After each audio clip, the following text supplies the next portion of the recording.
স্বাগত নিউজ 24 দুপুর 12টার সংবাদে। পুরো সংবাদের সাথে আছি আমি আফরিন আনোয়ার। টানা ৪৮ দিন বন্ধ থাকার পর সব রুটে দূরপাল্লার বাস চলাচল শুরু হয়েছে। আজ সোমবার ভোর থেকে কুষ্টিয়া, ঢাকা, খুলনা, বরিশাল ও রাজশাহী, বগুড়া ছাড়াও বিভিন্ন রুটে বাস ছেড়ে যাচ্ছে। সরকারি নির্দেশনা অনুযায়ী এসব যাত্রীবাহী বাস গন্তব্যের উদ্দেশ্যে যাত্রা করেছে। দীর্ঘদিন বন্ধ থাকার পর বাস চলাচল শুরু হওয়ার এই খাতের শ্রমিকরা অত্যন্ত খুশি। পাশাপাশি সাধারণ যাত্রীদেরও নির্দিষ্ট গন্তব্যে যাওয়া সহজ হয়ে গেছে। তবে স্বাস্থ্যবিধি মানার চিত্র খুব একটা দেখা যাচ্ছে না। একই নিয়মে অর্ধেক যাত্রী নিয়ে আজ থেকে চলছে ট্রেনও। সকাল থেকে কমলাপুর রেলওয়ে স্টেশন থেকে বিভিন্ন গন্তব্যে ছেড়ে গেছে বলাকা, পারাবত, মহানগর, প্রভাতী, কর্ণফুলী ও কিশোরগঞ্জ এক্সপ্রেস। দীর্ঘদিন পর ট্রেন চলাচল শুরু হওয়ায় স্বস্তি প্রকাশ করেছেন যাত্রীরা। সারা দেশেই আন্তঃজেলা ট্রেন চলছে একই নিয়মে। এক সিট ফাঁকা রেখে ও স্বাস্থ্যবিধি মেনে ট্রেন চলাচল করতে পারবে সরকারের এমন নির্দেশনা মানছেন রেলপথের যাত্রী ও কর্মকর্তারা। দীর্ঘদিন বন্ধ থাকায় স্টেশনে রেল লাইন ঠিক আছে কিনা তাও তদারকি করতে দেখা গেছে। এছাড়াও ট্রেনগুলো জীবাণুমুক্ত করে ছাড়তে দেখা গেছে। যাত্রীদের হ্যান্ড স্যানিটাইজার ও মাস্ক পরা নিশ্চিত করে ট্রেনে উঠতে দেখা যায়। অনলাইনে টিকিট কেনায় ভোগান্তি পোহাতে হয়নি যাত্রীদের বলে জানান তারা। এছাড়া প্রথম দিনে যাত্রী সংখ্যা কম, সামাজিক দূরত্ব ও সিট ফাঁকা রেখেই চলছে ট্রেনগুলো। একইভাবে সারা দেশে আজ চলছে লঞ্চ। অর্ধেক যাত্রী নিয়ে লঞ্চ চলছে বিভিন্ন রুটে। তবে সব জায়গাতেই স্বাস্থ্যবিধি উপেক্ষিত হতে দেখা গেছে।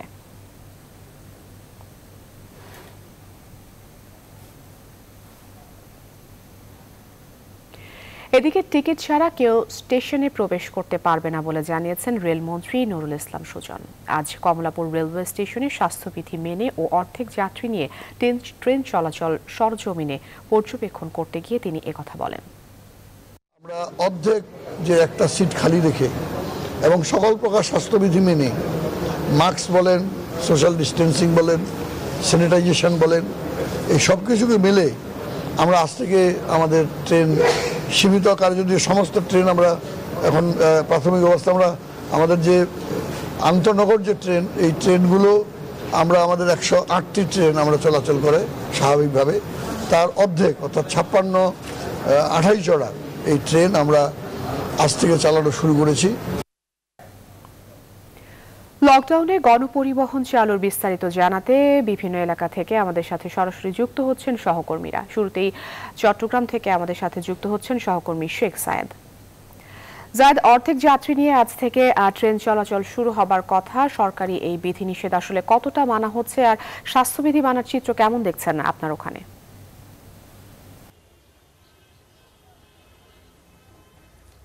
ধন্যবাদ আফরিন আনোয়ার। চট্টগ্রামে আমরা যেটি দেখেছি সকাল থেকে এখন পর্যন্ত 4টি ট্রেন ছেড়ে গেছে। এখানে 6 জোড়া ট্রেন চলাচল করবে, অর্থাৎ 12টি ট্রেন যাতায়াত করবে বিভিন্ন গন্তব্যে। এখানে আমরা যেটি দেখেছি রেলওয়ে কর্তৃপক্ষের পক্ষ থেকে যে ব্যবস্থাপনা নেওয়া হয়েছে সেই ব্যবস্থাপনা স্বাস্থ্যবিধি মানাতে যতটুকু নেওয়া দরকার তারা নিয়েছেন।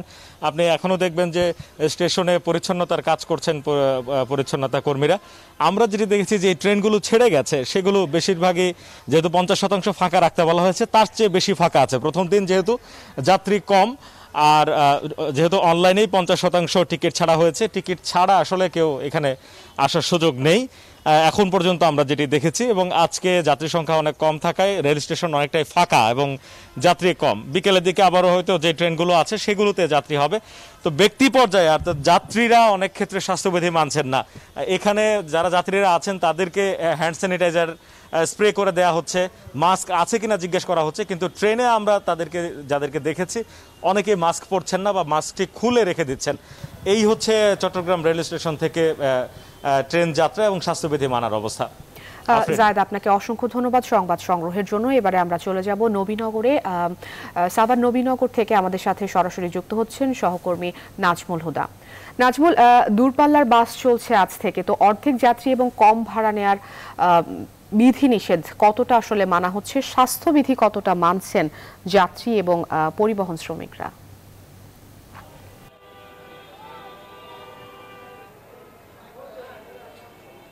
ধন্যবাদ আপনাকে। আপনি যেমনটি বলছিলেন, এই মুহূর্তে রয়েছে আমি সাভারের নবীনগরে কিন্তু আপনার যেহেতু আজকে 48 দিন পর দূরপাল্লা পরিবহন চলছে এবং সেখানে কিন্তু যে সামাজিক দূরত্ব মেনে কিন্তু আসলে টিকিট কাউন্টারগুলোতে আসলে টিকিট কাটছে এবং এখন কিন্তু দেখছেন যে তেমন একটা ভিড় নেই এবং সকালে কিন্তু যেহেতু আজকে প্রথম দিন যাত্রীরা সেখানে অপেক্ষা করছে, যাত্রীরা বসে আছে এবং যেসব গাড়ি সকালে ছেড়ে গিয়েছে এবং অর্ধেক সিট নিয়ে কিন্তু আসলে গাড়ি যাত্রী নিয়ে কিন্তু যাওয়ার কথা এবং তারা সেই কাজটি আসলে করছে।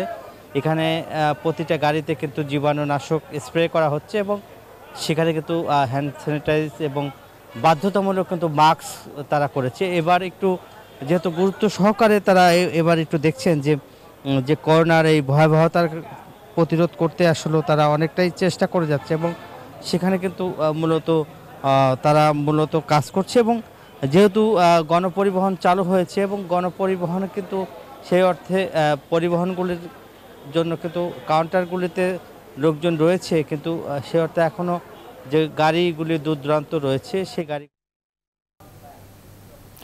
নাজমুল, আপনাকে অসংখ্য ধন্যবাদ যুক্ত থাকবার জন্য। এবারে আমরা যুক্ত হব, জানবো আমাদের লঞ্চ ঘাটের খবর। রাজবাড়ী থেকে আমাদের সাথে যুক্ত হচ্ছেন সহকর্মী শফিকুল ইসলাম শামীম। আমরা যেমনটি জেনেছি ট্রেন এবং বাস চলাচলের ক্ষেত্রে স্বাস্থ্যবিধি মানার অবস্থা জেনেছি। তো আপনার ওখানে করোনা সংক্রমণে চলমান যে লকডাউন আছে এর মধ্যে আজ থেকে অর্ধেক যাত্রী নিয়ে লঞ্চ চলাচল শুরু হয়েছে, কি অবস্থা দেখছেন সেখানে? সরজমিনে বিস্তারিত জানাবেন।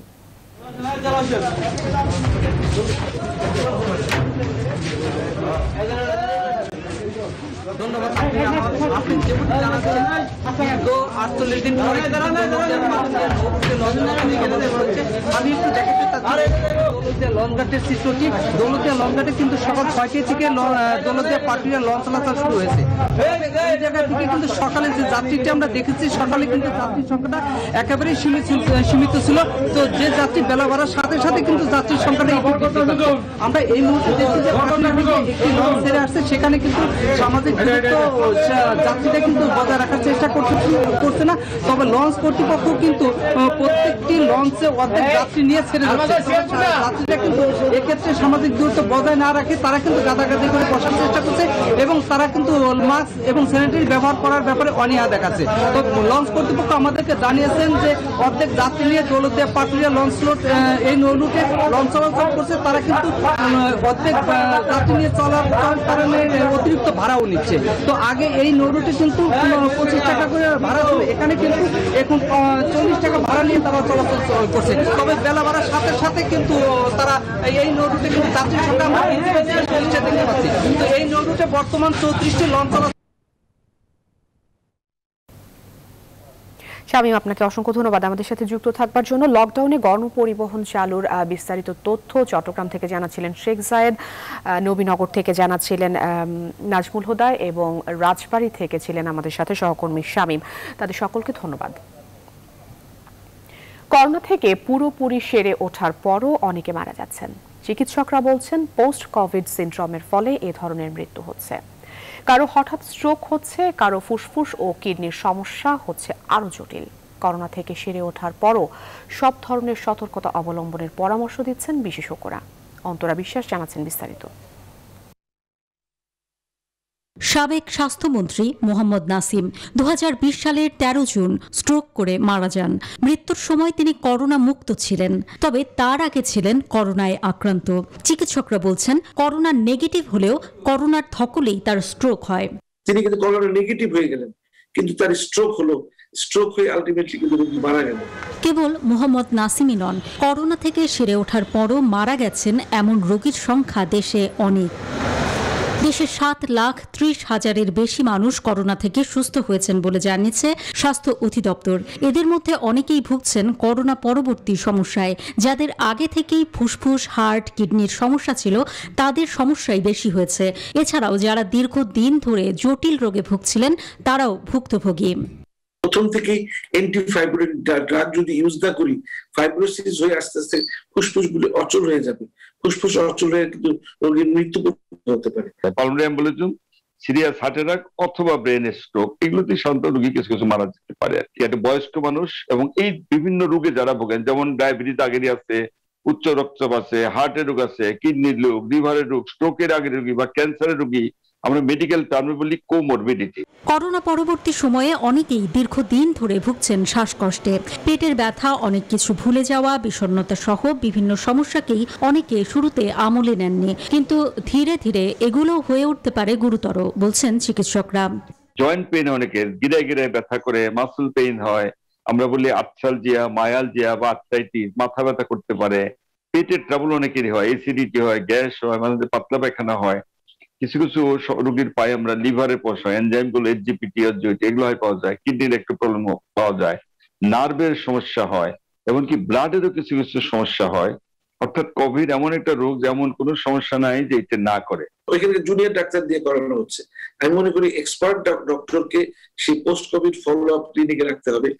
তাই করোনা থেকে সুস্থ হলেই নিশ্চিন্ত হওয়া যাবে না বলে মত বিশেষজ্ঞদের। আগের মতোই স্বাস্থ্যবিধি মেনে চলতে হবে, খাওয়া দাওয়া, জীবন আচরণের বিষয়েও আরো বেশি মনোযোগী হতে হবে। প্রয়োজনে পরামর্শ নিতে হবে চিকিৎসকদের। এ ধরনের রোগীর সংখ্যা দিন দিন আরো বাড়তে পারে বলে মনে করছেন তারা। তাই সরকারকেও প্রস্তুত থাকার পরামর্শ তাদের। অন্তরা বিশ্বাস, নিউজ 24, ঢাকা। অন্যদিকে সীমান্তবর্তী 7 জেলায় করোনা ভাইরাসের সংক্রমণের হার বাড়ছে। জেলাগুলো হলো যশোর, সাতক্ষীরা, ঝিনাইদহ, চুয়াডাঙ্গা, রাজশাহী, চাঁপাইনবাবগঞ্জ ও সিলেট। এমন তথ্যই দিয়েছে আইডিসিআর। সীমান্তবর্তী এই জেলাগুলোতে সংক্রমণ বেশি হওয়ার সঙ্গে ভারতের যাতায়াতের একটি সম্পর্ক থাকতে পারে বলে ধারণা করছেন বিশেষজ্ঞরা। তবে এই পরিস্থিতি মোকাবিলায় এরই মধ্যে নানা উদ্যোগ নেওয়া হয়েছে।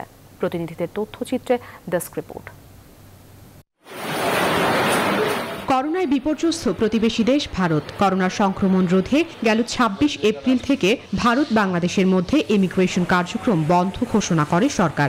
এরপর থেকে বিশেষ ছাড়পত্র নিয়ে বিভিন্ন স্থলবন্দর দিয়ে বাংলাদেশে ফিরতে শুরু করে ভারতে আটকে পড়া বাংলাদেশিরা, যা এখনো চলমান আছে। চুয়াডাঙ্গার দর্শনা সীমান্ত দিয়ে ভারত থেকে এখন পর্যন্ত দেশে ফিরেছেন 459 জন। এদের মধ্যে 8 জনের করোনা শনাক্ত হয়েছে।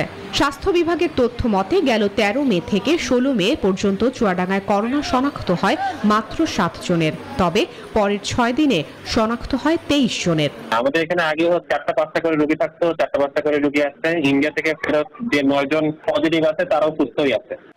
একই চিত্র সীমান্তবর্তী আরেক জেলা চাঁপাইনবাবগঞ্জেও। গেল এক সপ্তাহে চাঁপাইনবাবগঞ্জে প্রায় 150 জনের করোনা শনাক্ত হয়েছে। তবে আক্রান্তদের মধ্যে অনেকের কোনো উপসর্গ না থাকায় নিজ নিজ বাড়িতেই চিকিৎসা নিচ্ছেন তারা। 250 শয্যার হাসপাতালের করোনা ওয়ার্ডে 18 জন করোনা রোগী চিকিৎসা নিচ্ছেন। তবে করোনা সংক্রমণ রোধে সীমান্ত এলাকায় তৎপরতা বৃদ্ধি করেছে বিজিবি। আমরা নজরদারি করছি যে যেন কোনো নাগরিক ওই যে আইসিপিগুলো আছে যে আমাদের স্থলবন্দর সেদিক দিয়ে প্রবেশ করতে না পারে, এবং আমরা কোভিড-19 যে প্রোটোকল দেওয়া হয়েছে আমরা যথাযথভাবে অনুসরণ করছি। এদিকে ঈদের আগের সপ্তাহে সিলেট জেলায় করোনা শনাক্তের হার 12.17% থাকলেও ঈদের পরের সপ্তাহে তা 2% বেড়ে দাঁড়িয়েছে 14.56%। যারা পজিটিভ থাকে তাদেরকে আমরা আবার পরবর্তীতে আবার টেস্টের ব্যবস্থা করি। আমাদের সঙ্গে লোকজন আসে না, কিন্তু ওখান দিয়ে কিছু পাথর বোঝাই ট্র্যাক আসে। তো ট্র্যাক যারা আসে তারা কিন্তু পাথর নামিয়ে দিয়ে চলে যায়। সেই ক্ষেত্রে ওই ড্রাইভারদের নামতে দেওয়া হয় না, এবং তাদের যদি হেল্পার থাকে তাদেরকে কিন্তু নামতে দেওয়া হয় না। গেল 26 এপ্রিল থেকে 22 মে পর্যন্ত ভারত থেকে দেশে ফিরেছেন 3321 জন বাংলাদেশি। ভারত ফেরত যাত্রীদের মধ্যে করোনা শনাক্ত হয়েছে 47 জনের। Desk report, news 24। যুক্তরাষ্ট্র ও ব্রাজিলের পর তৃতীয় দেশ হিসেবে কোভিডে মৃত্যুর সংখ্যায় 3 লাখ পার করল ভারত। সংক্রমণ শনাক্তে ভারতের অবস্থান বিশ্বে দ্বিতীয়। করোনার পাশাপাশি ভারতে প্রকট আকার ধারণ করেছে ব্ল্যাক ফাঙ্গাস। রাজস্থানের পর এবার উত্তরাখণ্ড সরকারও ব্ল্যাক ফাঙ্গাসকে মহামারী হিসেবে ঘোষণা করল। এদিকে করোনা ভাইরাসের প্রাদুর্ভাবে বিশ্বে একদিনে আক্রান্ত হয়েছে 4,67,000 আর প্রাণহানি হয়েছে 9,400 জনের। বিশ্বজুড়ে এখন পর্যন্ত মোট আক্রান্ত হয়েছে 16,75,00,000 মানুষ, আর মোট মৃত্যুর সংখ্যা ছাড়িয়েছে 34,77,000। তবে করোনায় বিশ্বজুড়ে কমপক্ষে 60 থেকে 80 লাখ মানুষের মৃত্যু হয়ে থাকতে পারে বলে দাবি বিশ্ব স্বাস্থ্য সংস্থার।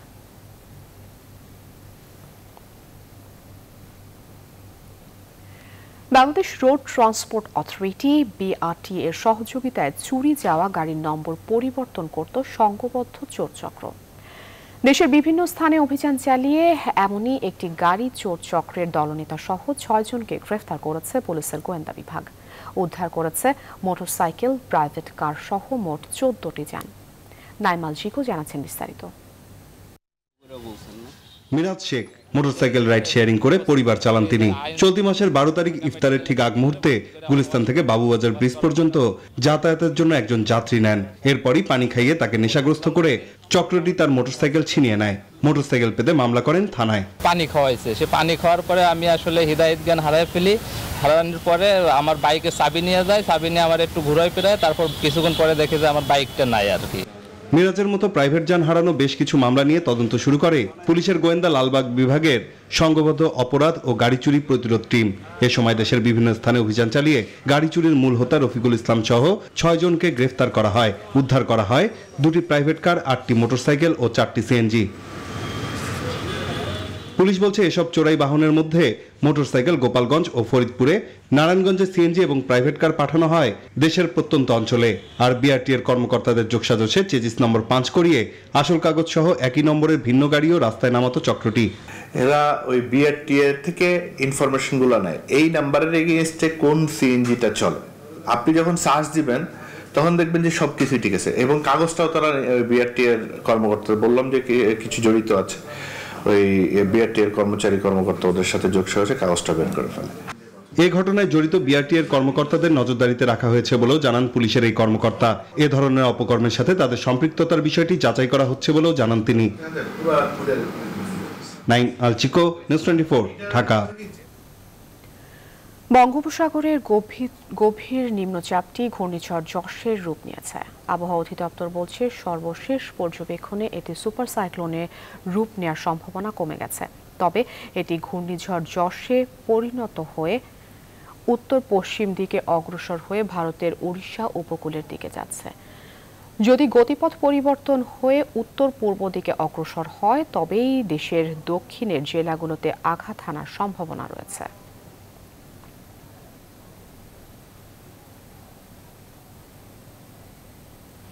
আর এই বিষয়ে বিস্তারিত জানাতে আবহাওয়া অফিস থেকে আমাদের সাথে যুক্ত হচ্ছেন সহকর্মী তালুকদার বিপ্লব। বিপ্লব, আপনার কাছে জানবো যে ঘূর্ণিঝড় যশের আর সুপার সাইক্লোনের রূপ নেওয়ার আশঙ্কা আছে কিনা। আমরা মাত্রই জানলাম যে আশঙ্কা নেই, তারপরও আপনি যদি সেখান থেকে বিস্তারিত জানান, বিশেষজ্ঞরা কি বলছেন সে বিষয়ে, সর্বশেষ কি তথ্য আছে আবহাওয়া বিষয়ে।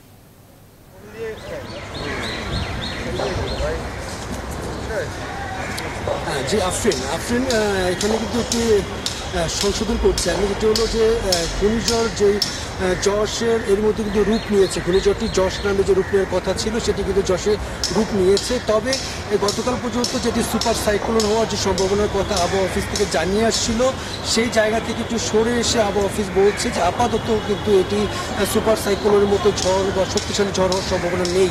এবং এর কারণ হিসেবে তারা যে যুক্তি দেখাচ্ছে সেটি হলো যে তারা আজকে সকাল থেকে তারা যে পর্যবেক্ষণ করছে, সেই পর্যবেক্ষণে তারা দেখছে যে এই ঝড়টি এখন উত্তর পশ্চিম দিকে অগ্রসর হয়ে এটি ভারতের উড়িষ্যার উপকূলের দিকে ঝড়টি যাচ্ছে। এবং এই ক্ষেত্রে তাদের মধ্যে এই আশঙ্কাও রয়েছে যদি এটি গতিপথ পরিবর্তন করে দেশের উত্তর পূর্ব দিকে অগ্রসর হয়, সেক্ষেত্রে বাংলাদেশের দক্ষিণাঞ্চলের জেলাগুলোতে আঘাত হানার সম্ভাবনা কিন্তু রয়ে গিয়েছে।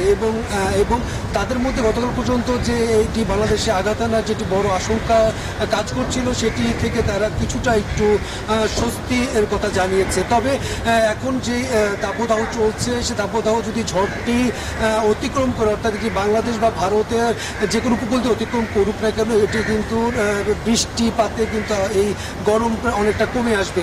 এবং এই ঝড়ের যেই বাতাসের গতিবিধি নিয়ে যেটি আমাদেরকে জানিয়েছে যে ঝড়ের যেই কেন্দ্র, সে কেন্দ্রে 54 কিলোমিটার মধ্যে বাতাসের গতিবিধি 62 কিলোমিটার যা 88 কিলোমিটার পর্যন্ত বৃদ্ধি পাচ্ছে। তো তাদের ঘন্টায় ঘন্টায় এই আবহাওয়া অফিস থেকে তাদেরকে সংবাদ সম্মেলনে তারা বিস্তারিত জানাচ্ছেন। এর পরবর্তীতে সংবাদ হয়তো বা আরো আপডেট কিছু থাকলে সেটা আমি জানাতে পারবো। আফরিন। তালুকদার, ধন্যবাদ আপনাকে সংবাদ সংগ্রহের জন্য। আমাদের সহকর্মী তালুকদার বিপ্লব আবহাওয়া অফিস থেকে জানাচ্ছিলেন ঘূর্ণিঝড় যশের সর্বশেষ সেই তথ্য, তার বিস্তারিত। ঝড়ের প্রভাবে উপকূলীয় এলাকার আবহাওয়ার অবস্থা জানতে এবারে আমরা সরাসরি চলে যাচ্ছি পিরোজপুরে। সেখানে রয়েছেন সহকর্মী ইমন চৌধুরী। ইমন, গতিপথ পরিবর্তন হলে ঘূর্ণিঝড় যশের দক্ষিণাঞ্চলে আঘাত হানার পূর্বাভাস রয়েছে আবহাওয়া অফিস থেকে। এই বিষয়ে আসলে সেখানকার প্রস্তুতি কেমন দেখছেন, জনসচেতনতা কতটুকু তৈরি করা গেছে? আফরিন, আপনাকে ধন্যবাদ। আসলে উপকূলীয় জেলা পিরোজপুর, দেশে যে কোনো প্রাকৃতিক দুর্যোগ আসলে আমরা দেখতে পাই যে দক্ষিণ অঞ্চলের এই উপকূলীয় জেলাগুলোতে বেশি ক্ষতিগ্রস্ত হয়ে থাকে। সেহেতু যদি আমরা বলি যে ঘূর্ণিঝড় আমপান, বুলবুল এবং ফণীর যে তাণ্ডব, সেই তাণ্ডবে আমাদের জেলা পিরোজপুরে বেশ কিছু ক্ষতিগ্রস্ত হয়েছে, ঘরবাড়ি কয়েক হাজার এবং মানুষের প্রাণহানিরও ঘটনা ঘটেছে। তবে আমরা এই যে ঘূর্ণিঝড় যশ বা ইয়াসের যে ঘটনা আমরা শুনছি বা পিরোজপুরে এই অঞ্চলে হওয়ার কথা, তবে সেটির প্রস্তুতি নেওয়ার জন্য আমাদের জেলা প্রশাসক ইতিমধ্যে অনলাইনে মিটিং করেছে। মিটিং করে তিনি যেটি সাংবাদিকদের জানিয়েছেন যে পিরোজপুর জেলায় মোট 712টি আশ্রয় কেন্দ্র প্রস্তুত রাখা হয়েছে এবং শুকনো খাবার এবং নগদ টাকা মজুত রয়েছে, যাতে ঘূর্ণিঝড় শেষে যে কোনো প্রস্তুতি তারা মোকাবেলায় মানুষকে সহযোগিতা করতে পারে। আর যেটি বললেন আফরিন যে সাধারণ মানুষের মধ্যে সচেতনতা, সেই উপলক্ষে আমরা একটু এই এলাকার মানুষের কাছ থেকে জানবো আসলে ঘূর্ণিঝড় যশ মোকাবেলায় বা সচেতনতায় কতটুকু প্রস্তুতি জনগণ নিয়েছে। আসলে আমরা একটু আপনার কাছে জানতে চাই, আপনি তো এই এলাকার বাসিন্দা, তো ঘূর্ণিঝড় যশ আসছে সেই সম্পর্কে কতটুকু জানেন এবং সচেতন করতে স্থানীয় প্রশাসন কি কোনো উদ্যোগ নিয়েছে? ধন্যবাদ আপনাকে। ঘূর্ণিঝড় যশের আমরা গণমাধ্যমের মাধ্যমে যতটুকু জানতে পেরেছি, কিন্তু এখন পর্যন্ত জেলা প্রশাসক বা স্থানীয় পর্যায়ে কোনো চেয়ারম্যান মেম্বার কোনো প্রকারই প্রস্তুতি নেয় নাই। কিন্তু আমরা ইনশাল্লাহ আমরা মানসিকভাবে প্রস্তুতি নিয়েছি, আমরা জনগণ যারা আছে, এবং আমরা গত বছর আমফানের জন্য প্রস্তুতি নিয়েছিলাম বিজয় নিশান। ইমন, আপনাকে ধন্যবাদ আমাদের সাথে যুক্ত থাকবার জন্য। বিটুমিন আমদানির নামে অর্থ পাচারের ফাঁদ। অনুসন্ধানী তথ্য বলছে গত 10 বছরে বিটুমিন আমদানির আড়ালে পাচার হয়েছে প্রায় 14,000 কোটি টাকা। বিটুমিন আমদানির পরিমাণ, এর গুণগত মান এবং আন্তর্জাতিক বাজার দর বিশ্লেষণ করে এই তথ্য জানা গেছে। যোগাযোগ বিশ্লেষকরা বলছেন আমদানি ঘোষণা উন্নত মানের 60-70 গ্রেডের ঘোষণা হলেও পরীক্ষায় দেখা গেছে সেগুলো নিম্নমানের আলকাতরা সমতুল্য। বেশি দামের পণ্য ঘোষণা দিয়ে কৌশলে আনা হচ্ছে কম দামের পণ্য। আর এই সুযোগেই ওভার ইনভয়েসিং এর মাধ্যমে প্রতি বছর পাচার হচ্ছে কমপক্ষে 1000 কোটি টাকা, এমন অভিমত অর্থনীতিবিদদের।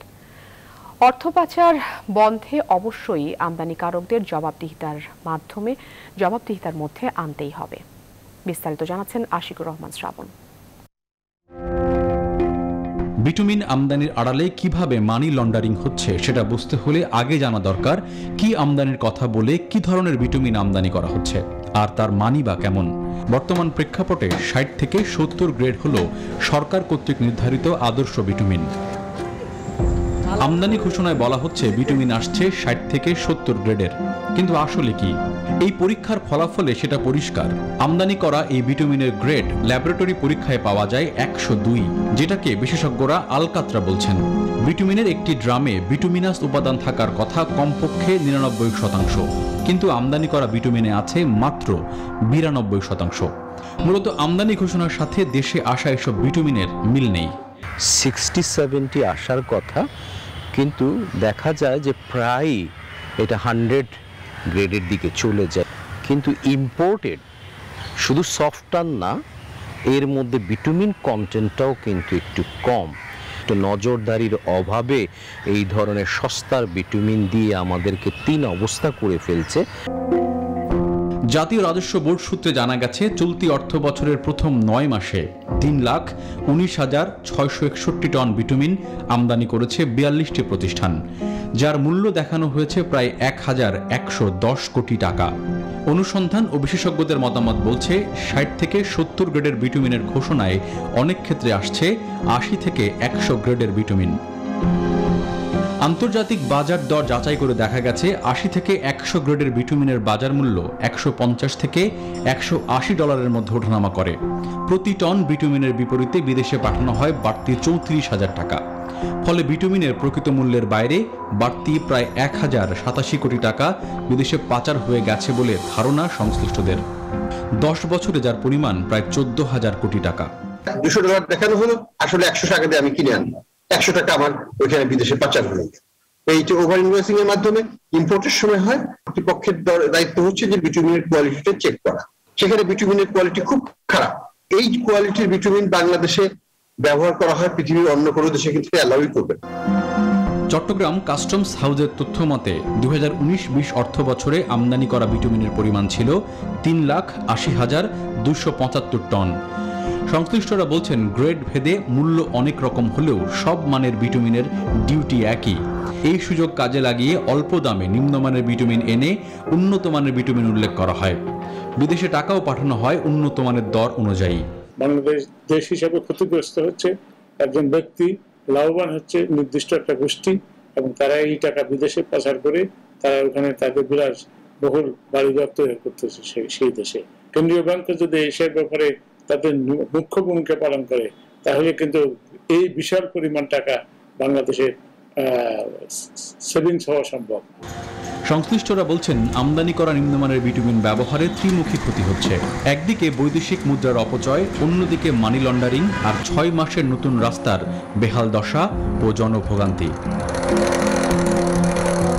আশিকুর রহমান শ্রাবণ, নিউজ 24, ঢাকা। সংবাদের এই পর্যায়ে নিচ্ছে একটি বিরতি, আরো খবর নিয়ে ফিরছে একটু পর।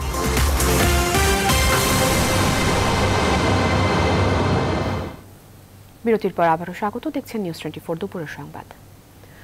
আন্তর্জাতিক বাজারে সিমেন্ট তৈরির কাঁচামাল ও জাহাজ ভাড়া বেড়ে যাওয়ায় চাপে পড়েছেন দেশের সিমেন্ট খাত সংশ্লিষ্টরা।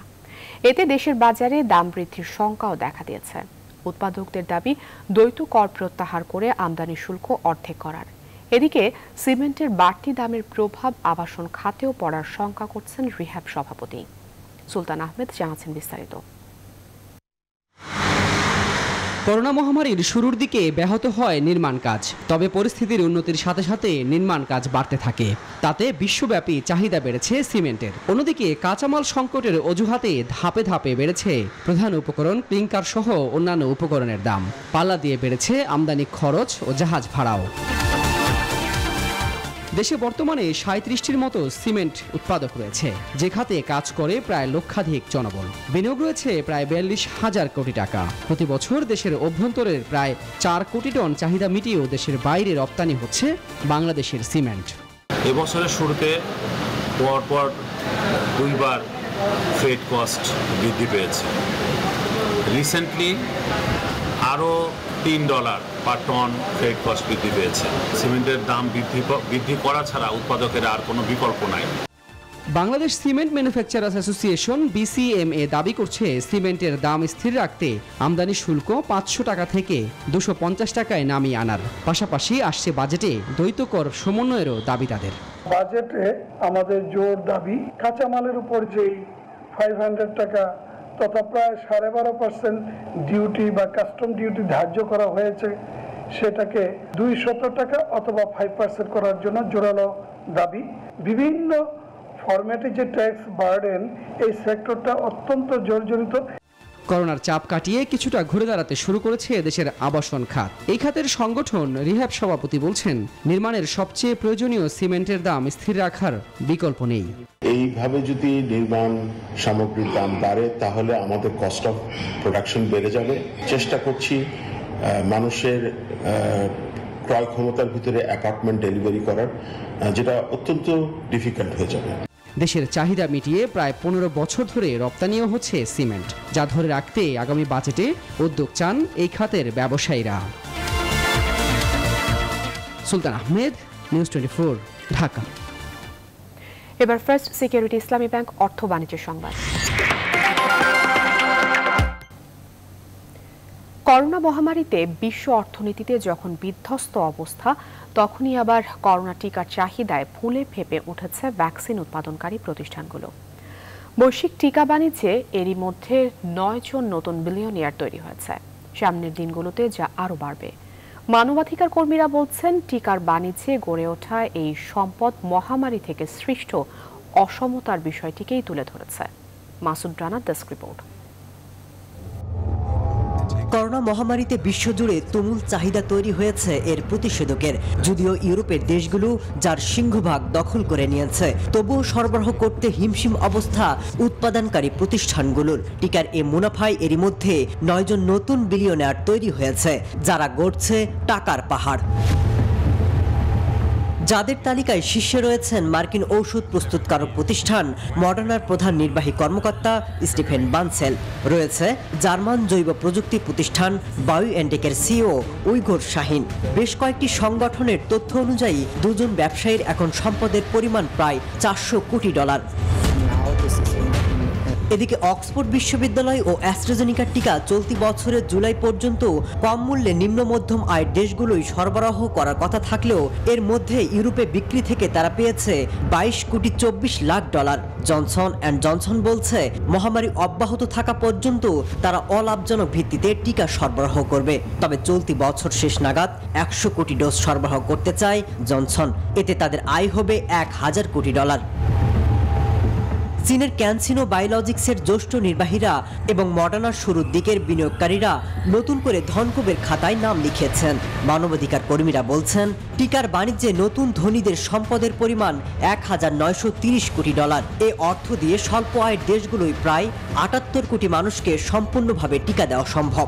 তবে চিত্র বলছে টিকার 87% সরবরাহ ধনী ও উচ্চ মাধ্যম আয়ের দেশে গেছে। অন্যদিকে 0.2% টিকা পেয়েছে স্বল্প আয়ের দেশগুলো।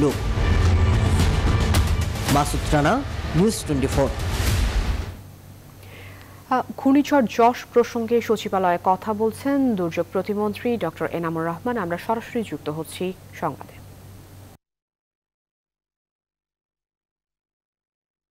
তো মেঘ এবং ঝড়ো হাওয়া বয়ে যেতে পারে।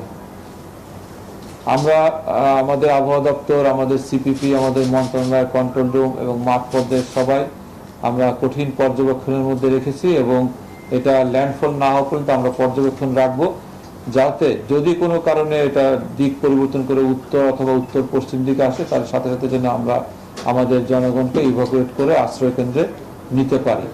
ইতিমধ্যে আশ্রয় কেন্দ্রগুলো সবগুলোকে প্রস্তুত করা হয়েছে এবং সেখানে সিপিপি ভলান্টিয়াররা এবং মাঠ প্রশাসনরা সবাই জনগণকে জানিয়ে দিয়েছে প্রস্তুত থাকার জন্য, যাতে বিপদ সংকেত পাওয়া মাত্র যেন তারা আশ্রয় কেন্দ্রের দিকে ছুটে যেতে পারে। আমরা আমাদের সব মন্ত্রণালয় এবং মাঠ পর্যায়ের সকল ভলান্টিয়াররা, fire service volunteer, army, navy, coastguard, police, Ansar, VDP volunteer, scout volunteer এবং আমাদের সিপিপি ভলান্টিয়ার সহ আমাদের মাঠ প্রশাসনের কর্মকর্তারা এবং আমাদের রাজনৈতিক দল বাংলাদেশ আওয়ামী লীগের নেতাকর্মীরা সবাই প্রস্তুত আছে, সতর্ক আছে। যে কোনো নির্দেশনার ভিত্তিতে তারা কাজ করবে। আমরা মনে করি যে ইনশাআল্লাহ আল্লাহ সুবহানাহু ওয়া তাআলা যেভাবে আমাদের বাংলাদেশের প্রতি রহমত করেছেন, দয়া করেছেন, সেটা অব্যাহত থাকলে আমরা এবার হয়তো ঘূর্ণিঝড়ের ক্ষয়ক্ষতি থেকে বাংলাদেশকে রক্ষা করতে পারব। ঘূর্ণিঝড় যশ মোকাবেলায় সার্বিক প্রস্তুতির কথা সচিবালয়ে সাংবাদিকদের ব্রিফ করছিলেন দুর্যোগ প্রতিমন্ত্রী ডক্টর এনামুর রহমান। 3 ম্যাচ সিরিজের দ্বিতীয় ওয়ানডেতে কাল মিরপুরে মাঠে নামবে বাংলাদেশ ও শ্রীলঙ্কা। দিবারাত্রির ম্যাচটি শুরু হবে দুপুর 1টায়। আজ ছিল 2 দলের ঐচ্ছিক অনুশীলন। লঙ্কান দলের কিছু ক্রিকেটার আজ সকাল থেকে মিরপুরের একাডেমি মাঠে অনুশীলন সেরে নিয়েছে। দলে করোনা হানা দেয়ায় সাবধানতা অবলম্বন করে সবাই অনুশীলনে আসেনি সফরকারী দলের। প্রথম ওয়ানডেতে হারের পর দ্বিতীয় ওয়ানডে শ্রীলঙ্কার জন্য সিরিজ বাঁচানোর। অন্যদিকে বিপরীতে বাংলাদেশের জন্য ম্যাচটি সিরিজ জয়ের।